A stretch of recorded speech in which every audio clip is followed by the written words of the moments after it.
1, 2, 3, 4. 1, 2, 3, 4. Together.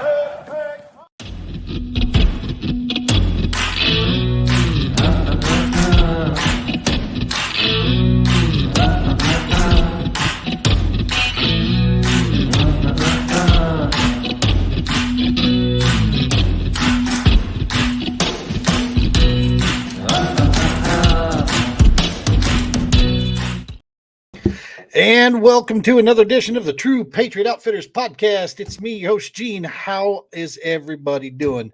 We hope you've had a fantastic Thanksgiving weekend here. Hopefully your Thanksgiving holiday was fantastic. Lots of food, gobble till you wobble, all that good stuff. Some R&R and some good football, man. That's thanks and finding things to be thankful for, right? I mean, that's the whole name of the game out there. One of the quick things we wanted to make sure to remind you folks on YouTube following here, if you're watching this and picking up this podcast here, please smash that subscribe button. It is a massive, massive help to us. Share it with your friends. The more subscribers we can get on board, the easier it is for us to carry this mission forward. YouTube is our primary platform, and that's what we're focused on here. We appreciate the likes and the follows through Instagram and Facebook for sure, but the YouTube one is the big one, man. That does the biggest impact for us. So please make sure you get out there, smash that subscribe button, and tell your friends and family about that. The other big thing we want to make sure to mention, we're going to keep talking about this all season long, is during the holiday seasons, we love getting together with our family and our friends, and it's a great time of the year. Sometimes, though, this time of year can be very difficult for certain sectors of our community and certain warriors.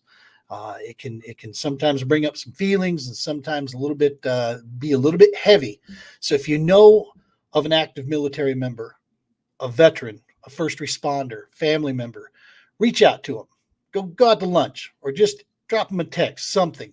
Let them know you're out there. Let them know how important they are to us in our communities out there.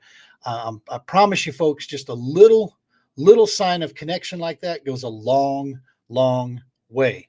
And at the end of the day, that's the mission that we're out there for. And if you're supporting us, that's another way that you can do is just, pass on a smile, man, pass on a hello, and just remind them how important they are to us during this holiday season, that we're thankful for them. All right, tonight's episode being brought to you by none other than New Canoe Hunting and Fishing Kayaks, baby. If you're looking for them, New Canoe got you covered. The Unlimited, of course, is my choice out there. Lots of different lines and models for different specific needs and preferences that you want to look at. The Unlimited is probably the most blank platform that you can customize time and time again. Extremely stable. You've seen the pictures we've put up there. We got people that are brand new getting into these things that absolutely love them. They have a blast out there fishing with them.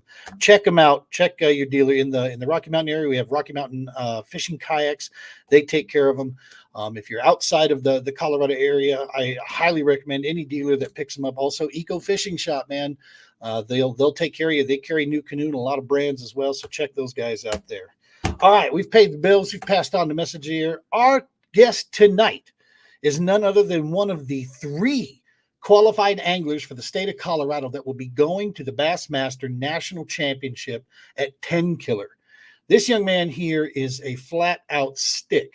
He's going to catch fish in a mud puddle if you stick him in there with that Hobie of his. And we're super excited to get him on here. We had him on. He was a guest with the other 3, but we wanted to get an opportunity to just spend some time and get to know him. So let's go ahead and bring the man of the hour in here, Mr. Chenchar. Chen, welcome to the show, sir.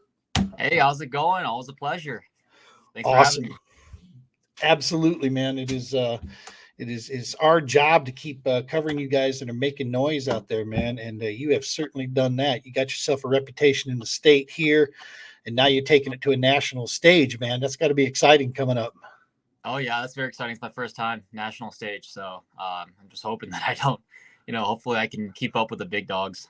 Oh, you can. Above all things, I mean, not that I'm an expert in any level whatsoever, but just do you, man. That's what got you there, right? So just be you, just fish like you, and let it all iron out in the end.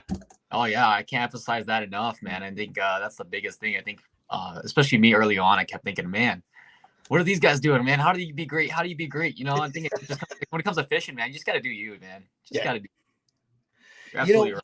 you learn at a fast pace in this sport if you're at the level that you're fishing at right now, man. And that's as much as we compete against our competitors, we're really not, right? I mean, it's like they've got their own, bag of stuff they're dealing with and they're working on. It's just you trying to work with Mother Nature, and hopefully she agrees to work with you on that given day. And I mean, there's That's always right. there's always things like fishing clean and stuff, right? But if you can't, Absolutely. yeah. Well, good stuff, man. So what I thought we'd do here this evening, first off, let's just get to know who you are. We'll talk about the CKB, CKFC events, leading up to. We'll do a little recap on how you got here, through this last season, and then we'll talk more about 10 Killer, man. We'll just kind of get into what the future looks like. So, what in the heck? Who is Chenchar, dude? Who are you? What do you do, man? Here in Colorado. Well, I guess to start off my fishing story, I guess I grew up, born and raised Colorado here. At a very young age, my dad was a big fisherman, always a big fisherman, took me out. We also used to fish for bluegills. That was my thing, man. Bluegills and using like a fly. I'd go to the little rocks and the riprap and try to get it down there. You can see the bluegills peeking out of the rocks. And dude, that got me hooked. Nice. That's all I wanted to do. My dad would take me walleye fishing, take me all this. Like, that's all I wanted to do is catch those bluegills, man. And then it sprouted into just catching walleyes and crappies. My dad's a big multi-species fisherman, Nice. not bass. But it was later on, I got a pontoon, decided I want to get offshore, got a pontoon, started watching a lot of YouTube, mainly a lot of, I might get some flack for this, but a lot of the Guggen stuff, man, because they made it look fun, dude. And I was like, I'd never used a bait caster before, and just watching them catch bass made it look so fun. And it was a struggle at first. Because I was like, I don't even know how to catch bass.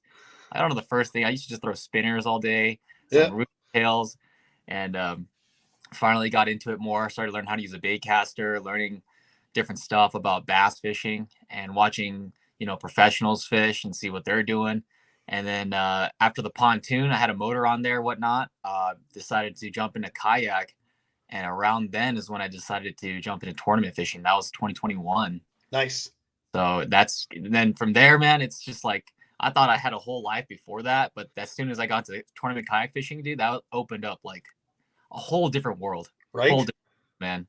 Like the level of the angler, the level that I would be at if I never started tournament fishing would be way, way below what I am now. Way below what I am now. There's an incentive, right? There's an incentive and a drive that tournament angling creates. And if you're sick enough in the head that you enjoy the grind of tournament fishing, then yeah, man, it can accelerate you in a hurry. Oh yeah, I'm sick enough, man. You just see all how much money we all spend on these plastic boats and rods. Oh man, it's Black Friday day too, so you are there's so much money dropping on these websites right now, man. I was gonna say, yeah, this stuff here going out the window. Exactly. Oh man, that the bluegill thing, man. I mean, that's the gateway fish, right? It got us all. I remember myself going up to see my Uncle Paul in way northern Minnesota. I lived in southern Minnesota when I was a very, up to like second grade. And my Uncle Paul lived way up north. I mean, it felt like a different planet.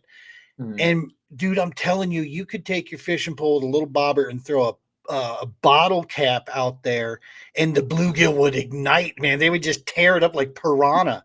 And we would have a 5-gallon bucket of these things by the end of the day, and then go home and spend an hour and a half cleaning and eating that night. I mean, that was the whole gig. That's what you did. Yeah. And bluegills taste good too, man. Oh yeah. Yeah. The panfish, and they fight. Yeah, man, the bluegill is what starts it usually for those panfish, sunfish, bluegill, that whole lineup. So what was it? So your dad, he you say he was big into like walleye and trout and such. Is that what he was fishing out here?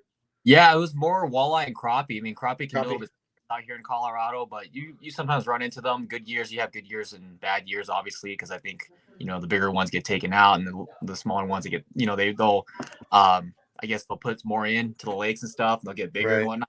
We actually just went over to Pueblo and caught some good ones over there last weekend. That was a lot of fun, man. Took them out on the kayak for the second time. And it seems like every time I take him on the kayak, something fun happens. So I think I need to either get us a boat or get him a kayak. So, but yeah, man, big multi-species guys. Never was into the bass stuff because he was more fishing for to eat, put food on the table kind of thing. Right.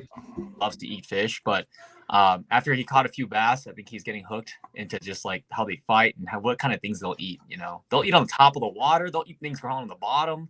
They'll eat giant glide baits. I mean, that's pretty crazy. It is. Yeah. That you think about where they relate in the water column, and what their forage is, especially out here in Colorado. It's pretty crazy. Oh yeah. Yeah, man. It's the first fish that I ever caught. See if you remember yours. The first fish that I ever caught on an artificial lure was a crappie. Because up to that point, I was all about worms, dude. I mean, that's what we did in Minnesota, and then when I lived in Florida, I mean, we just used bait, live bait, minnows, worms, and I mean, I learned all the good skills because we never bought bait. Are you kidding me? That was absurd, to think that I was going to go buy worms. No, you make a bowl or a little ice cream pail bucket with a little bit of Dawn dish soap in it. And you go out into an area that looks like a good section of soft ground area in your backyard and you pour it all over there. And it gets down into the soil and that soap will bring those night crawlers right to the top, Yeah. So we'd go out literally right after dark. We'd go do that with a flashlight and dude, we'd have just a bucket of worms by the end of it. But the first fish ever on an active lure was a little tiny shad swim bait that I had. And threw this thing out into what I thought was just, middle of nowhere of the water out there. And as I'm pulling that thing back, doink, I get hit. I reel this thing in and I'm telling you, it changed everything.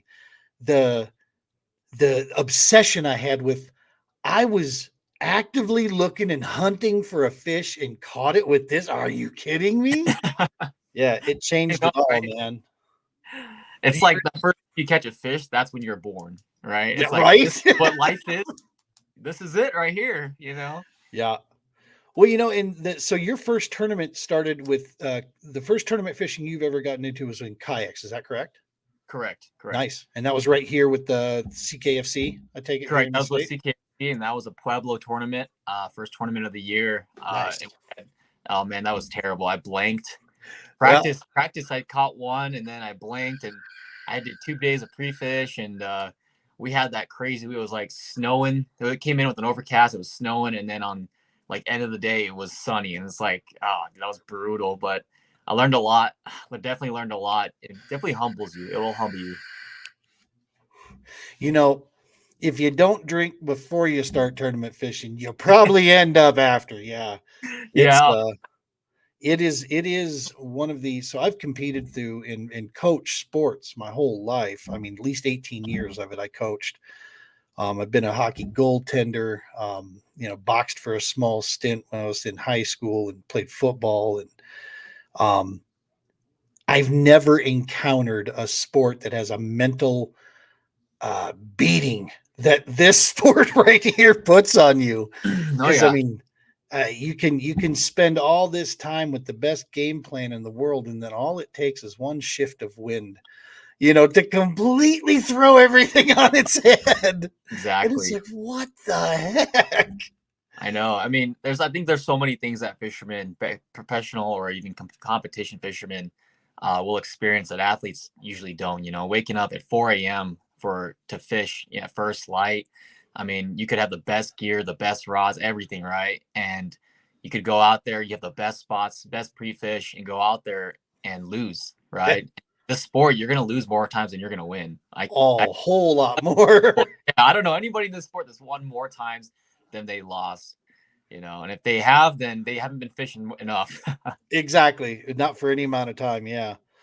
No, it's it can definitely serve you up some humble pie in a hurry, and that's part of that's why you see at some of our biggest stages in our sport, why you see grown men that are very salty and durable. That's why you see them break into tears, because it takes such a perfect storm to put something like that together, even at the local and regional level, man. That's something to be proud of if you can pull one out. Oh, absolutely. Yeah, definitely. Against these group of guys here, man, it's almost anyone's game, man. It's anyone's day on a tournament day, man. Right. I mean, we flat out, I mean, I'll say this openly, and I mean no disrespect to the state, Absolutely. but our fishing isn't the greatest out here. Our quality of fish and the conditions and what we have to put up with is very trying. But I will flat out say, and I've traveled from, from South Carolina to Texas to Colorado to Minnesota to fish and fish against a lot of people in the state in the country. We have some really good anglers in this state, man. These are hooks that you got to go against in less than really good conditions, man. I'd, Oh, yeah. I'd, I'd put our top 10 anglers in the state against anybody in the nation personally. They're that, equipped to handle things in my opinion. I agree. I think it's it's because we see so many different seasons and different, we don't have much high, super grassy lakes here, but for the most part, guys here can figure them out in the grass, right? You can go to some pond, you'll find some grass there, but I think people that fish only in the South, when they go up north, will struggle, right? You go to the Great Lakes, stuff like that, super extremely clear water. But here you get a little bit of both. Sometimes you go to lakes, some years they're really dirty. Sometimes you go to lakes, sometimes they're really clean, low water, high level water, low level water, stuff like that. You just see everything here. You see everything, man. And in the same day too, right? I mean, yeah. That's the part that blows me away is like, whatever you start off fishing, give it 3-4 hours, man. You may be on a whole new bite and a whole new pattern now because the weather just did a complete 180 on you. And now it's bluebird sky and calm and not a bit of wind. And it's like, where'd my bite go? Exactly. I've had that happen to me this year for sure. Definitely. So let's talk about this year, man. That was, you fished in the Colorado Kayak Fishing Club and of course the Colorado Kayak Bassmasters. You fished through both of those there. So talk about let's obviously since we're talking about the Bassmaster National Championship, let's talk about some of the CKB events. What was the first event with CKB that you were able to jump in? First one was this year at Chatfield. Nice. That was brutal, man. That sucked. That was bad. It was the weather was finally leading up, and then we got alerts of it being snowy and stuff, and I wasn't expecting to be that much snow. It was so much snow that there was snow in my locks for my rod tubes, and I had to take a lighter to them to melt it so I could even open my rod tubes, get my rods out. Yep. I had a cover over my kayak. That thing was caked in slush, and it ended up freezing. Yep. So I had to break it off, and it was definitely a test of all your equipment that day and yourself and your mental strength that day. Dude, I had to literally pour water on my tie down strap bands because just the one little cinch that I pulled, I couldn't get it free. It was so frozen. Oh, yes. So I'm sitting there pouring water on it to, break it up so I could actually get the kayak out of the back of the truck. It was ridiculous.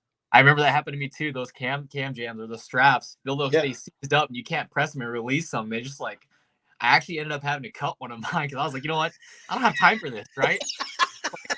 5 minutes of fishing time is more important than, $30, whatever. Screw it, man. I'll take it. Right. But yeah, that day was definitely brutal. I didn't, and I don't know what it is. The first time I fish any trail, it just seems like I'm either going to get skunked or it's just I'm going to catch one fish. And that's exactly what happened with CKFC too when I first started fishing. But that was a brutal day. I went to the dam, thought I was going to do well, moved around everywhere. Had a bite, and then I got so cold I'd take a break just to warm up my hands, and my guys were freezing up. I had to dip my tips in the water and stuff like that. And towards the end of the day, I was like, you know what, let's just get out of here. Yeah. I felt bad. My dad was with me too, but he was fishing on the shore, and he was telling me how bad it was. The breaking point for me is when my equipment starts freezing up. Mm-hmm. I'm very fortunate to be with Blackfish. We have some phenomenal. That storm skin kept me toasty warm literally all day long. A couple times my NRS boots, I don't know if I got too far in the water or what, but I got some water in my NRS boots. So that didn't do so great. Yeah. Midway through the day, I did take about a 20-minute break. I ran up to the truck, got my socks and everything off, changed socks because I always keep, dry gear in the truck, and put my feet underneath the heater underneath there to warm my feet back up. But it's the gear, man. It's my, of course we got braid going to our fluorocarbon leader. And yeah, you said it. I had to keep every cast. I had to dip it in the water to be able to even get the thing to cast out there. Yeah. And that's the part where I realized, okay, I'm getting old and frustrated and I don't want to deal with that. So if that happens again, yeah, No, thanks. There's my money. Enjoy it. I'm going back. Yeah. Exactly. Yeah, I'm definitely gonna be more prepared this time around that time of the year. April, and there you Yeah. might get a shower still. You might be super warm and sunny, calm. You might get crazy wind. So this year, I'm definitely be more prepared. I brought my NRS boots as well because I thought I was like, oh, what if they get wet, right? Because they're waterproof, so like I'll be good. But there wasn't much insulation. Yeah. And the thing is, I wore some thick socks, but the problem now was like squeezing my feet. Yep. And I'm like, man, I wore the wrong boots. I should have wore like my ice fishing boots for this. Mucklucks. Yeah. Something like that. I was like, I messed up. My feet were getting cold. My hands were getting cold. And I was like, whatever happens, like, I don't care. Like, if I lose feeling in my feet, whatever, man. But my hands, I need to feel the rod. I need to be able to cast still. There was times where my hands got so cold, I couldn't even push down the thumb release. And I was like, oh, this is not good. Like, this is bad. I was like sitting there waiting. It's like, gosh, every 5 minutes I would make a cast. So I picked up some stuff from so the mothership company over Blackfish and All Terrain is Clam Outdoors, right? I mean, ice fishing, that's their game. Yeah. So this is braided line, frost ice braided line, high sensitive, fishing line. Between that and I got me some fluorocarbon here, some frost. This stuff is supposed to be, Sunline makes this. This stuff is supposed to be, built for ice fishing and for those hard water guys. Are you, do you do hard water fishing at all, man? Do you go out and fish on the ice? Heck yeah, you know it, dude. You do? Yeah, man. I cannot be fishing. Like, oh, heck yeah. Just excited, man. Just picked him up this year. Nice. But I have to admit, this is going to be a drop shot rig, dude. I'm not going to ice fish with it. I'm going to rig up my own little drop shot rig off of this thing, and we're going to see what happens with it. That'd be so much fun. You got to go to Pueblo with that, especially when we're going to the spring and whatnot. Oh, hell yeah. Best. Yeah, definitely ice fish for sure. Ice fishing's fun, man. It's just different, It's like everyone has their other thing from fishing, right? Whether it's duck, deer hunting, elk hunting, whatever it is. Everyone's got their something that's, it's apart from fishing. Watch a lot of people, they elk hunt or they do other stuff. But like my thing is just fishing still. So that's I'm awesome. ice fishing. Yeah, that's all I do, man. It's just fishing. Where do you normally go for ice fishing? You get up in the mountains? I like to go to the mountains. I like to chase lakers. Okay. Big lake trout fisherman. I like to chase lakers because and lake trout, they just don't seem to feel the effects of water temp. Like they just are always hungry, always eating. They'll chase your bait from 20 feet away, 30 feet away. You'd be in 70 feet of water and they'll see your bait up like 20 feet and they'll come chasing up right after it. And they'll chase all the way up to the hole. I mean, these guys are crazy. And then what makes it also more fun too is like seeing them on live scope and just seeing them cruise. And they'll cruise up against the ice on top. I mean, it's so much fun. I love fishing for lake trout, man. There's some big lake trout here. I'm looking forward to following some of your content there. And you got to make sure to get some of that ice fishing stuff there at CX Angling, folks. If you're out there, give Chen a follow on there and follow and see. Let's watch some of these lake trout adventures you're going to put up there for us. That'll be pretty awesome. Absolutely. I'm excited to put some videos up for sure, showing the live scope, showing, just being ice fish is such a great time too with your friends and family because you can go up there, set up the hut, set up the heaters, put some cots down, put the foam down so it's nice and dry, cooking, just in t-shirts and drinking. It's like, dude, it's like see, that's the thing. I'm not a big drinker personally, and it just seems like ice fishing. I mean, if you're not drinking, I don't know if you're ice fishing, right? I mean, I think you have to have a few drinks just to bring it all together. Beer's always cold, man. It's the best thing. Best thing in the world. For sure.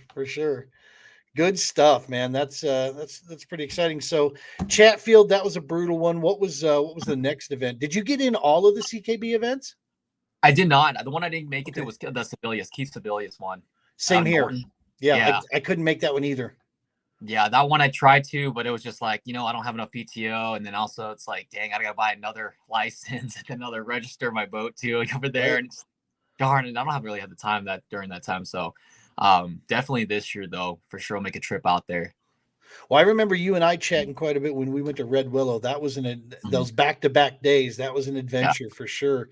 We tried to kill ourselves up that stupid ramp that we launched from. My God, that was steep and long.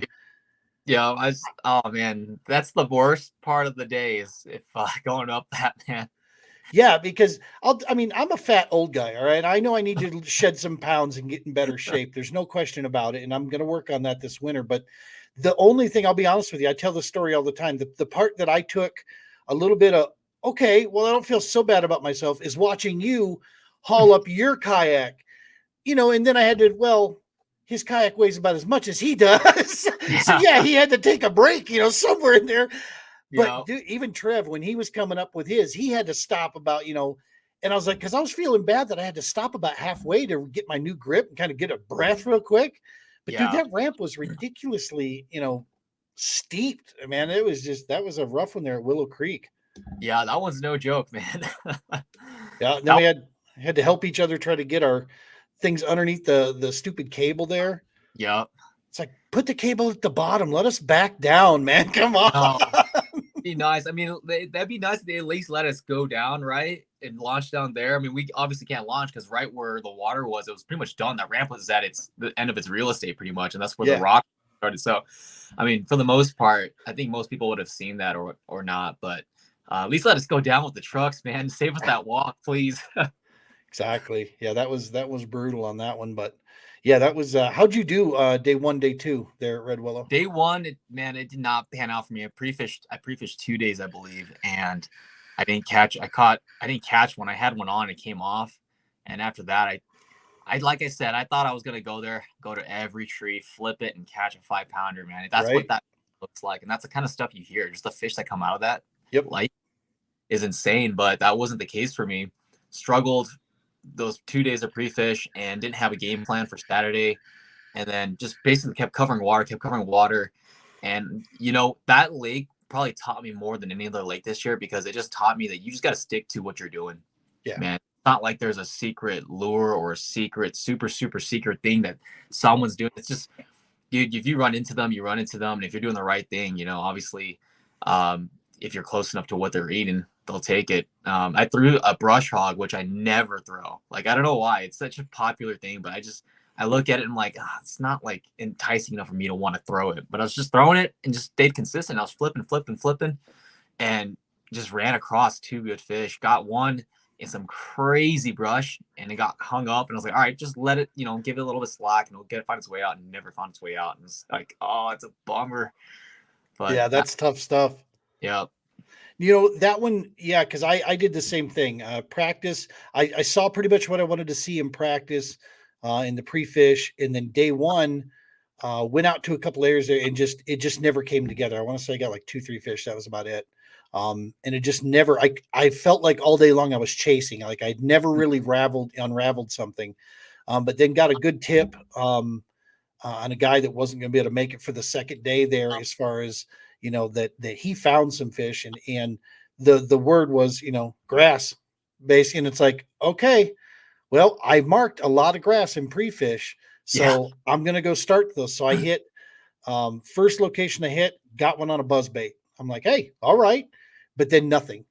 So I'm like, okay, I got more grass on here. So I'm just going to start covering a lot of water and hitting, and I'm going to focus on grass today until I'm blue in the face.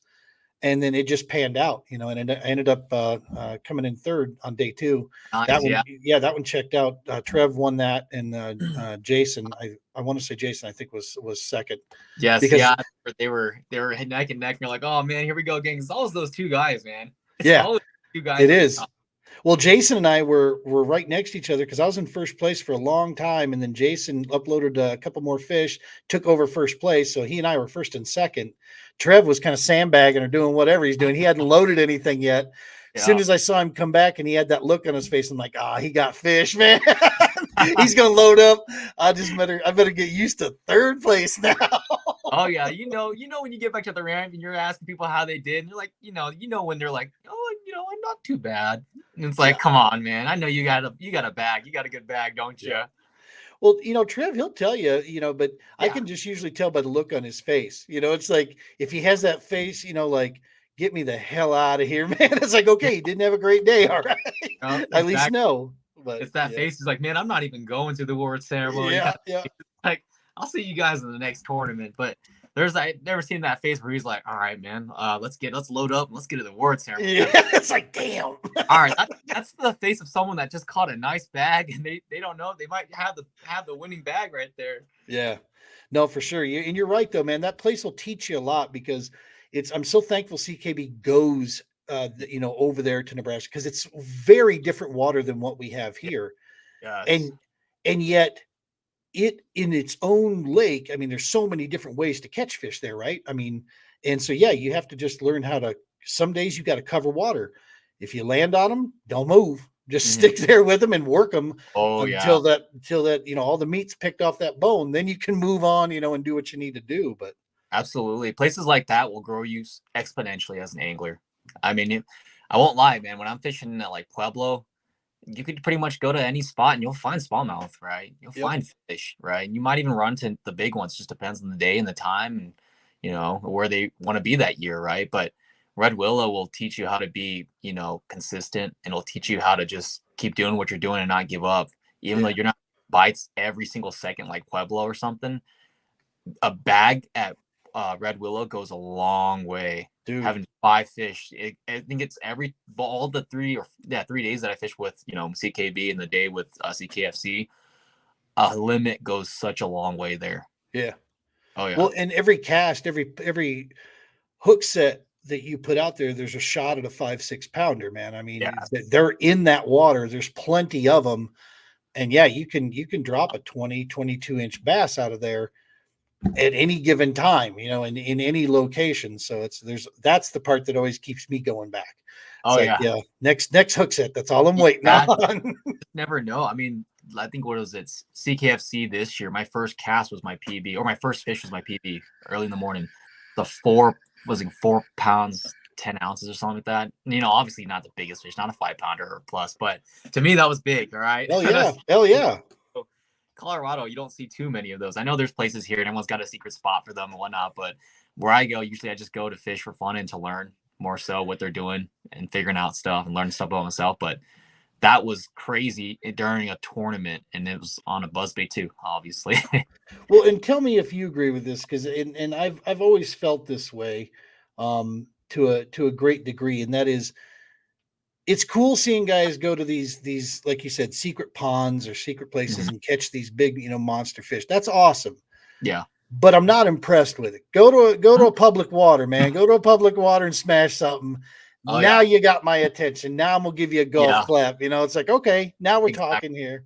Yeah, that means a little bit more in that case. Show me the pressured water thing, because now I know that's a special fish that you just found there. Absolutely. I think that's the biggest thing with especially tournament fishing, because on a day where you're just fishing for fun and you've got 2 days on the water and unlimited time on the water, you can go whenever you want. Like it's, you obviously people are going to catch crazy bags, right? Or crazy fish. But especially when it comes to tournament fishing, those dates are set.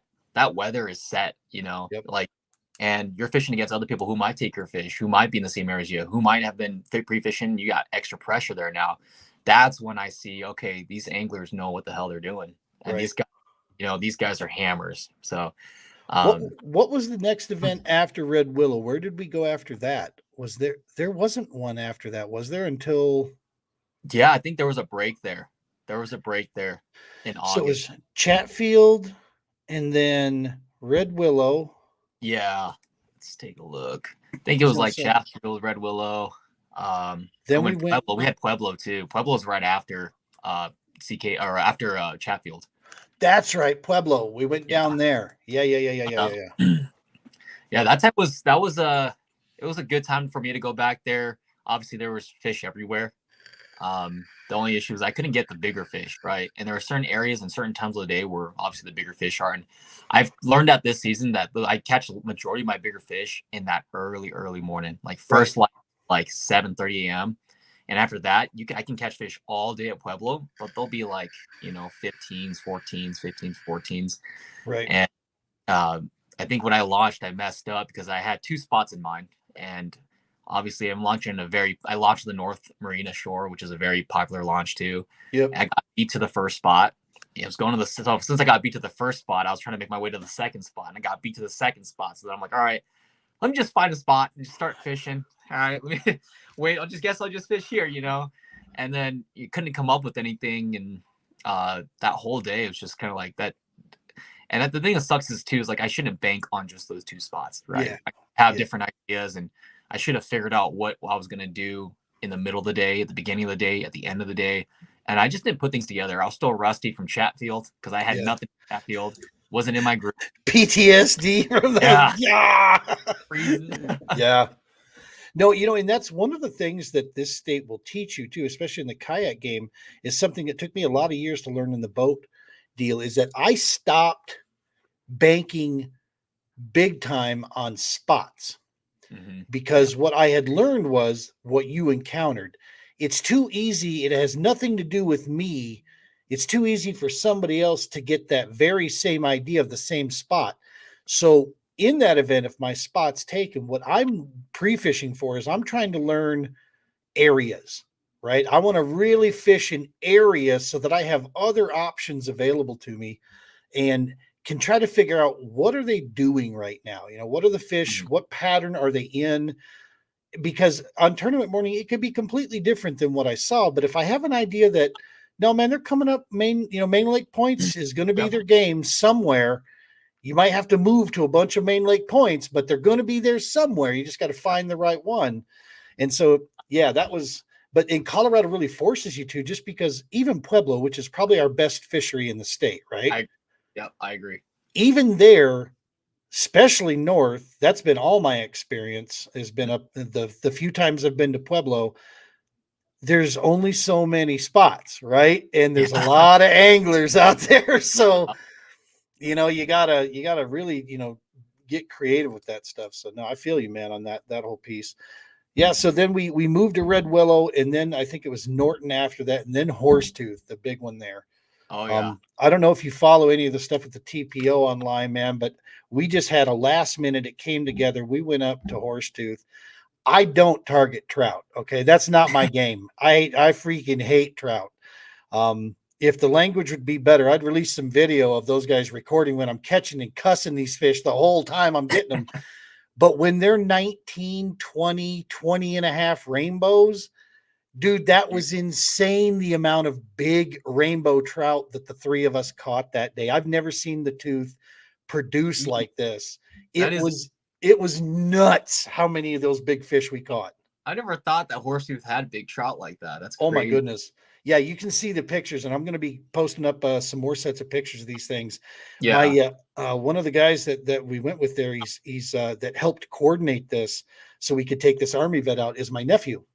Oh, nice. And yeah, so he hooks into this big trout to start with. I want to say it was like 19, almost 20. It was like 19 or whatever. Beautiful rainbow. I then shortly thereafter hook into a 20 and like a quarter.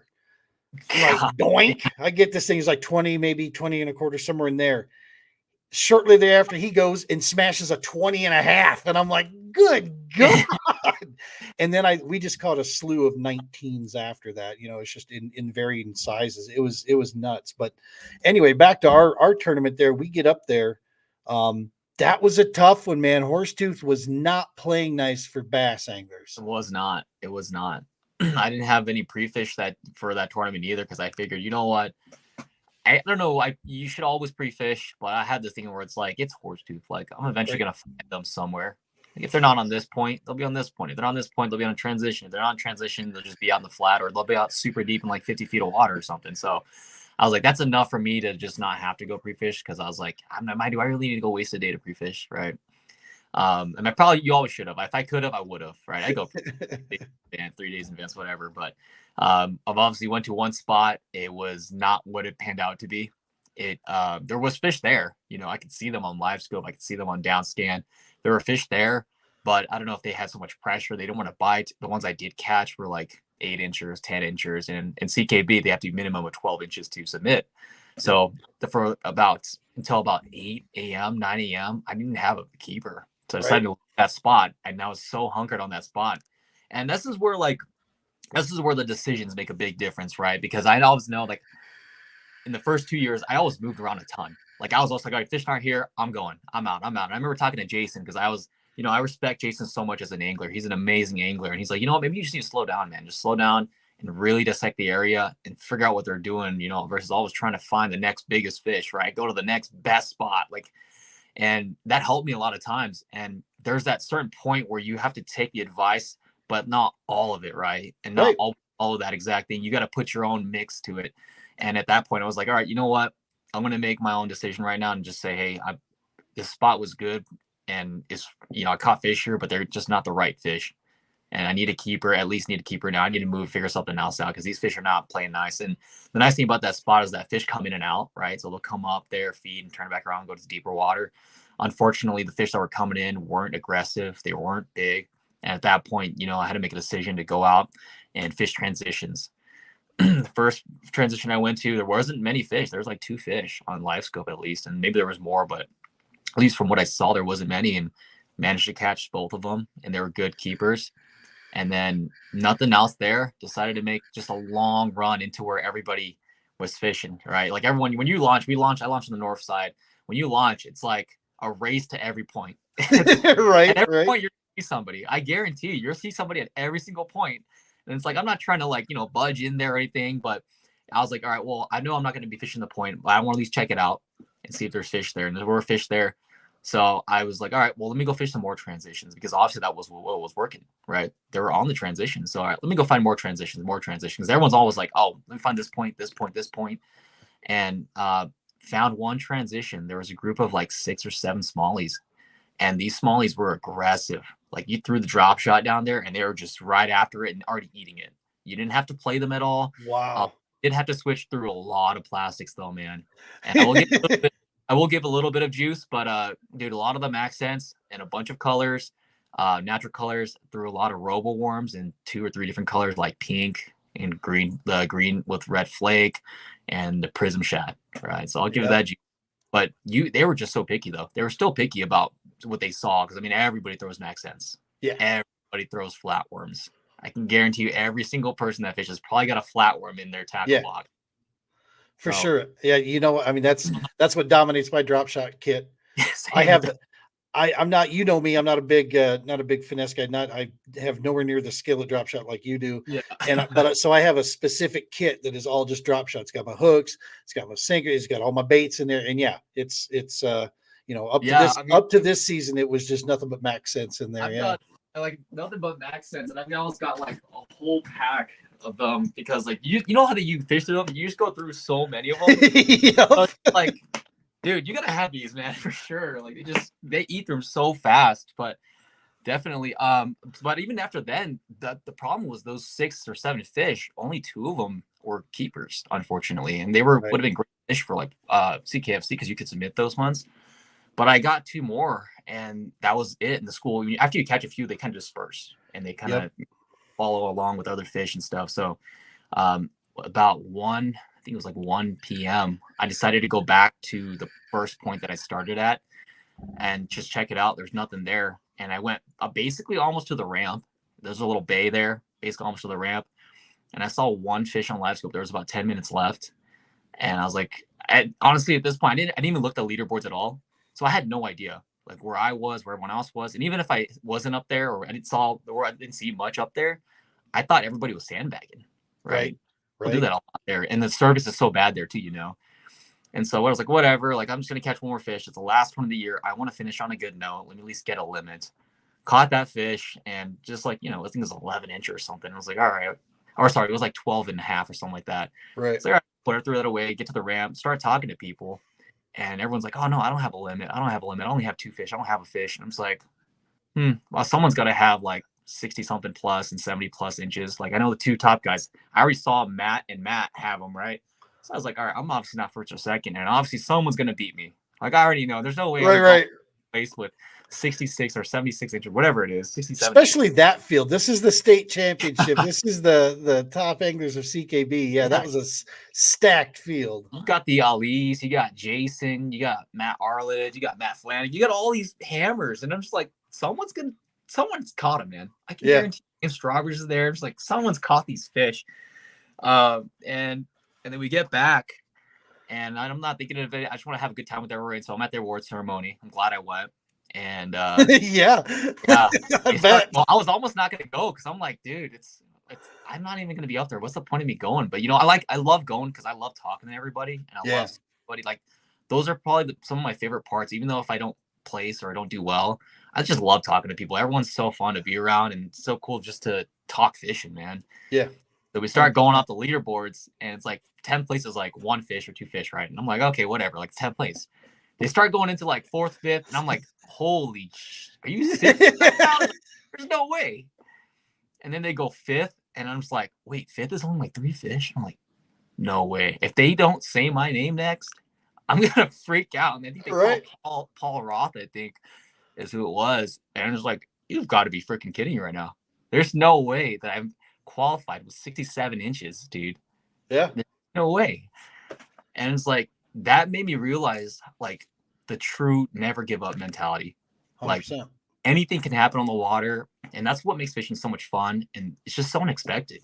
You just never know. Everybody could have a tough day and everybody could have a great day. You know, whether you're leading the whole day, like you just never know. Right. Yeah. And I love that. I love that about fishing, man. And then when I heard that, like I was really shaking, honestly. I dropped my Red Bull. I was like, oh, shit. I'm so nervous now. Like, what do I say? Like on paper, dude, it was okay, but it was not that kind of day. Chen, I got to tell you, man. So I'm not ancient, but I've been around a minute and I've seen a few things, and I'll tell you, the reaction and seeing the love, the fire, the adrenaline that you have for the sport, and fishing against you out there, you know, and fishing with you out there, that still, I get excited, dude. I'm getting goosebumps hearing your story because I know what you're talking about. I know that feeling, and it's like, that's it, man. That's what hooks us right there. That love and for embracing the grind. I mean, yeah. If folks at home, I want to tell you, this was one of the top 5 in my experience, hardest days of fishing on a body of water that should not have been that hard. And to have all of us, there were only 3 limits caught the whole freaking day. And that's the 1, 2, and 3, you know, that got that. And there were 30 some odd anglers in that event. I mean, that should tell you something, that it was like, man, that was a difficult time out there. So yeah, that was super cool, man. Watching you, Matt and Matt put down on that stuff. And you're right, man. Those award ceremonies, some of the best times to network with each other, to learn things, and just to put the tournament in perspective. Yeah. That sure, you may not have had a great day, but you know what? You were fishing with some really cool people, and you can get excited for them. You know, that's okay to get excited for somebody who's going to go do something that you've been working so hard for. You know, that should just fuel you to next time I want to be that guy there, and I want them getting excited for me, you know, going into that area. So, dude, exactly. I appreciate what you bring to the field and the sport, man. It's cool seeing that. And I know for a fact that when you go to this thing, again, like we talked before, just go be you, man. Just go do what you do. Don't let the lake or anything change, you know, who you are. Take it in, enjoy it. But yeah, just go freaking fish, man. Go be Chen. Absolutely. You're gonna do all right. Yeah, absolutely, man. Yeah, definitely try not to think of it too much too, especially going to the to Lake 10 Killer, you know, you're fishing against. I watch these people on YouTube. I've like learned from watching these people, right? And to go fish and compete against them is insane. It's crazy to think. It's like, I don't want to say I'm on their level yet, but we're on the same playing field, right? Yeah. You're in the game, and you earned it just like they did. Yeah, absolutely. Absolutely. So this is going to be an eye opener. It's going to be a great learning experience, and hopefully it's going to be a great time no matter what happens and no matter what the result, for sure. But I'm excited, man. That was, and 10 Killers still very close to that Ozark country, right? I mean, you're going to be in familiar territory where other guys aren't going to be. So I kind of like how it's setting up for our Colorado guys going in there, I think. And that's the other piece is you guys, you know, use each other as resources, you know, to you know, find that zen, find that peace, you know, and just go freaking have fun, man. You know, take lots of pictures. I will. I'll have a video too. I'll be videoing and I'll take a lot of photos and stuff, man. It's going to be an awesome trip for sure. How hard is that part for a guy? So you're what, early 20s? Yeah, I'm 26. Okay, so mid 20s. Yeah. Oh, dude, you're climbing the hill of the 20s, right? Closer to 30 than I am 20 now, man. It's crazy. Yeah, you are. How hard is it for you to manage the being competitive in fishing and getting that digital media? You know what I mean? People don't realize how much time that shit takes, dog. I mean, that's dude, there's a lot involved in just pictures, let alone video, and then getting it back and getting it through production and posting it up. How do you balance it? How do you do that? What do you Oh, it's tough, man. I mean, just let alone bring in the camera gear. It's Yeah. tough. I have 3 GoPros, and then you got to have batteries, and you got to get all that stuff set up along with your fishing gear before you launch. And right? you obviously want to get good shots. So you got to also not just record the fishing, right? But you got to record, like, loading up the kayak, driving. You got to talk to it, the camera, so there's some context, and so people, when they're watching, they understand, and it's entertaining, right? Right. And it's so tough. There's times where, like, I didn't even release my Boyd one because there was the footage from there was just so boring, and I didn't have much. And earlier on in, like, the YouTube stuff, like, you want people to watch very entertaining stuff, and Boyd was not, for CKFC, Boyd was not going to be entertaining whatsoever. Right. Make people watch 30 minutes of me not catching a single fish. That's not fun. I wouldn't do that to you guys. But it's definitely hard, man. That's why most times after the tournaments, it takes me at least like 2-3 weeks because I need to relax and get back, and then have the motivation to go and start editing stuff. But the nice thing is, once I start, it's like I can't stop. It's like, oh man, I want to finish this. Like, I want to get this out. Like, I like watching my own videos and learning from what I did. And it's like, wow, man, maybe I should have went there. Should have did that.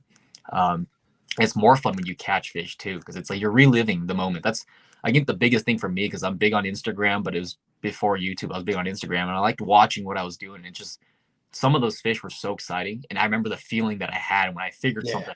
Like, oh man, they like it crawled right against the bottom at this pace. If you go a little too fast, they'll give up and turn around and stuff like that. And I figured it out. It's like, wow. And after you figured that out, it was an amazing day. And I just remember, like, winning a monthly or something like that for CKFC. Right. And that was so much fun. It's like, yeah, that was the fish. That was it. But it's a lot of work. I won't lie. It is a lot of work. So props to the other guys who do record. Not only that, but we record like tournaments and stuff. And it can, there's some lakes, there's not many spots, right? Some lakes are small, like Trinidad, you put 40 anglers on there, even 30, it could get pretty packed. I mean, you've got 1 or 2 points there, got only a couple humps maybe, and then the south then narrows down. And it gets pretty crowded there. You've got boats and stuff. Dude, it's what led the anglers at our year-end meeting. That's why with CKB we voted that 25 is going to be the cap. The first 25 registered. So when it gets released, everybody better be ready. Get out there and get yourself registered up for Trinidad immediately. I'm going to push my refresh button. I'm just going to start. Yeah, exactly. Get me in. But definitely, the another thing is just that you might give up spots or what you're using and whatnot. And I think I've come to the conclusion that things change so much. Fish change so much. It's constantly changing so much. I mean, spots, obviously there are some spots that's always going to produce every year, right? But that's not always going to be the winning spot. Over the years, I've seen parts that I've won on that were awesome. Went there next time, there was nothing there.